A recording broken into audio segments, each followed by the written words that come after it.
ஒரு படத்தில் சண்டை காட்சி நடிக்கிறார் என்றால் அந்த காட்சியை எப்படி அமைப்பது, எப்படி படமாக்குவது என்பது பற்றி படப்பிடிப்பு நடக்கும் இடத்தில் செட்டில் ஓரிரண்டு நாட்கள் ஒத்திகை பார்ப்பார்கள். அதன் பின்பே படப்பிடிப்பில் கலந்து கொள்வார்கள். இதனால் படப்பிடிப்பு துரிதமாகவும் மற்றும் தயாரிப்பாளருக்கு கால விரயம், பொருள் விரயம் அதிகம் ஏற்படாது. சண்டை காட்சியும் நன்கு அமையும். அப்போதெல்லாம் படத்தில் நடிக்கும் துணை நடிகர்களை எக்ஸ்ட்ரா என்று அழைப்பார்கள்.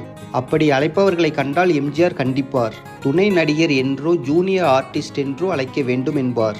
அவர்களின் முன்னேற்றத்திற்காக எம்ஜிஆர் எடுத்துக்கொண்ட முயற்சிகள் பல. தமிழ் பட உலகில் துணை நடிகர்கள் சங்கம் உருவாக காரணம் எம்ஜிஆரே.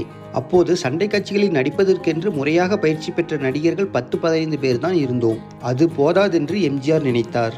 அதனால் துணை நடிகர்களையெல்லாம் ஒரு நாள் வரவழைத்து அவர்களிடம், உங்களிடம் வலுவானவர்களையெல்லாம் சண்டை பயிற்சி கற்றுக்கொள்ளலாமே மற்றும் சினிமாவில் நடிக்கலாமே என்று கேட்டார். அதற்கு அவர்கள், எங்களுக்கு யார் கற்றுக் கொடுப்பார்கள், அதற்கு வசதி வேண்டாமா என்று பதில் கூறினார்கள். எம்ஜிஆர் அதற்கு